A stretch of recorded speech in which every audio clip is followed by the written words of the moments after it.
Hi all, എല്ലാവരും സുഖമായിരിക്കുന്നു എന്ന് വിചാരിക്കുന്നു.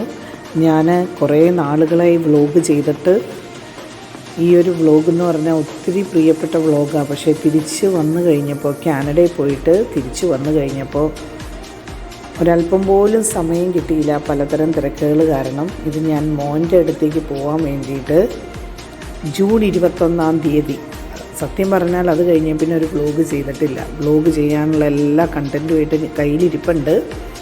പക്ഷേ സമയം കിട്ടിയില്ല എന്ന് വേണം പറയാൻ. തിരക്കുള്ള ജീവിതം, ചില കമ്മിറ്റ്മെൻറ്റ്സ്, പുതിയ കാര്യങ്ങൾ, സ്കൂളിലെ തിരക്ക്. പലരും ചോദിക്കും, ഇപ്പം വ്ളോഗ് ചെയ്യലൊന്നും ഇല്ലേ? എല്ലാം റെഡിയാക്കി വെച്ചിട്ടുണ്ട്. പക്ഷേ എഡിറ്റ് ചെയ്തും ഒക്കെ അത് ഇടാനുള്ള ടൈം കിട്ടിയില്ല.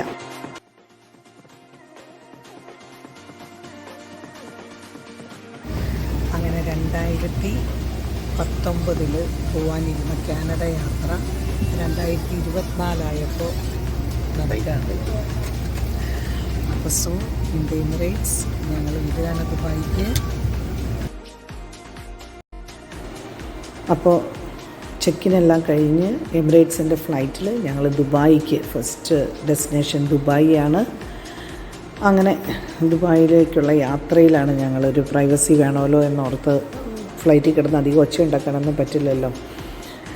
അപ്പോൾ അങ്ങനെ ഫ്ലൈറ്റ് ടേക്ക് ഓഫ് ചെയ്തു. കേരളത്തോട് ബൈബൈയൊക്കെ പറഞ്ഞിട്ട്, അറിയാലോ, ഒത്തിരി എന്താ പറയുക, ടെൻഷനും എൻ്റെ മുഖമൊക്കെ കാണുമ്പോൾ തന്നെ അറിയാം. 2-3 ദിവസമായി ഉറങ്ങിയിട്ട്. മോന് കൊണ്ടുപോകാനുള്ള സാധനങ്ങൾ, അവൻ്റെ ഫ്രണ്ട്സിനുള്ളത്, പാക്കിങ്, എല്ലാം കൊണ്ടും ഭയങ്കര ബിസിയായിരുന്നു ഈ ദിവസങ്ങൾ. അപ്പോൾ എന്താ പറയുക, എത്രയും പെട്ടെന്ന് ദുബായിലെത്തണം, അവിടുന്ന് എത്രയും പെട്ടെന്ന് കാനഡയിലെത്തണം. ഒരു കാണാനുള്ള കൊതി എന്ന് പറയുന്നത്, അത് അനുഭവിച്ചിരിക്കുന്ന അമ്മമാർക്ക് നന്നായിട്ടറിയാം. ശരിക്കും 2019 വിസയും കിട്ടി പോകാനിരുന്നതാണ്. കൊറോണ കാരണം നടന്നില്ല. അതിനിടയ്ക്ക് മോനിങ്ങോട്ട് വന്നു. എല്ലാവർക്കും അറിയാലോ, അലൻകുട്ടൻ ഇങ്ങോട്ട് വന്നു. പിന്നെ ഞങ്ങൾ ശരിക്കും അവൻ്റെ അടുത്ത കോഴ്സിൻ്റെ ഗ്രാജുവേഷൻ നടക്കുന്നത് ഏപ്രിൽ മെയ്യിലായിരിക്കും. അപ്പോൾ ഞാൻ സ്കൂളിൽ ഇനിയും തിരക്കായിരിക്കും. അപ്പോൾ അതിൻ്റെ കൂടെ ഒന്ന് പോയി വരാമെന്ന് ഓർത്തുകൊണ്ടാണ് അങ്ങനെ രണ്ടും കൽപ്പിച്ച് ഈ ഒരു സമയം തിരഞ്ഞെടുത്തത്. വളരെ ഭംഗിയായിട്ടുള്ള ഈ യാത്രയിൽ കൊച്ചുകുട്ടികൾക്ക് കളിക്കാൻ വേണ്ടിയിട്ട് ചെറിയ ടോയ്സും ഒക്കെ ആയിട്ട് നമ്മുടെ എയർ ഹോസ്റ്റസ് ഉണ്ട്. എന്താ പറയുക, നന്നായി മയക്കം കഴിഞ്ഞ് എണീക്കുമ്പോഴേക്കും സത്യത്തിൽ ദുബായി എത്തി എന്നുള്ളതാണ്. ഞങ്ങൾ 2011 ദുബായിലൊരു 26 ഡേയ്സോളം ഉണ്ടായിരുന്നു.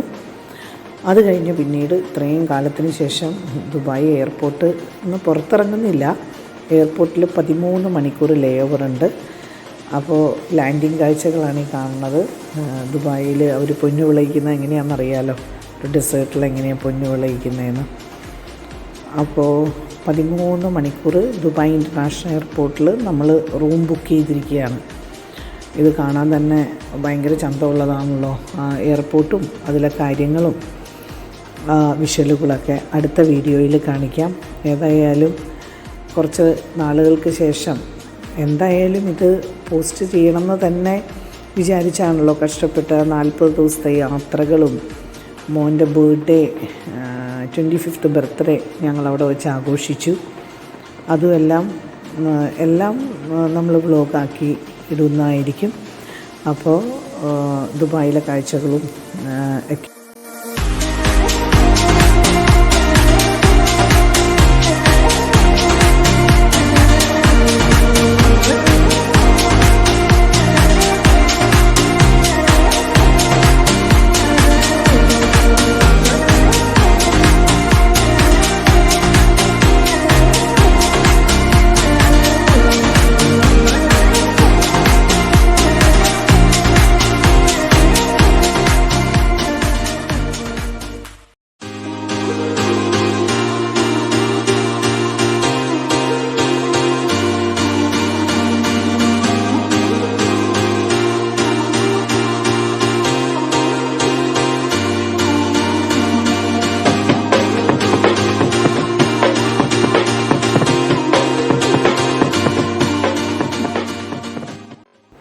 ഇവിടുന്ന് നമ്മൾ മെട്രോയിലാണ് ഈ ഇൻ്റർനാഷണൽ ഹോട്ടലിലേക്ക് പോകുന്നത്.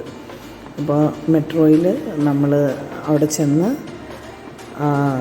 അവിടുത്തെ റെസ്റ്റും എല്ലാം കഴിഞ്ഞ് അടുത്ത ഫ്ലൈറ്റ് നമ്മൾ എയർ കാനഡയിലേക്ക് പോവുകയാണ്, ടൊറൻറ്റോയിലേക്ക്.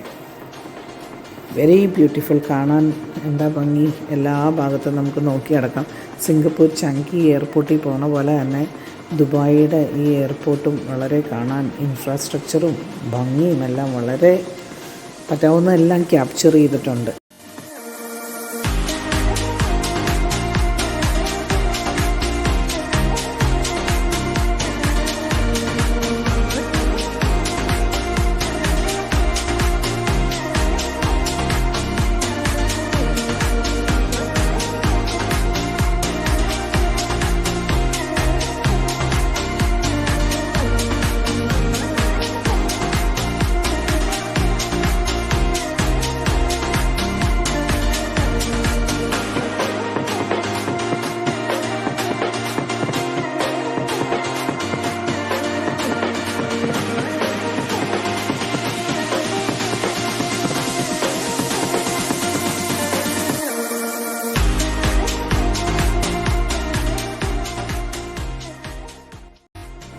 കൂടുതൽ വിവരങ്ങളും കൂടുതൽ കാഴ്ചകളും ഒക്കെ നമുക്ക് അടുത്ത നെക്സ്റ്റ് വ്ലോഗിൽ കാണാം. ബൈ.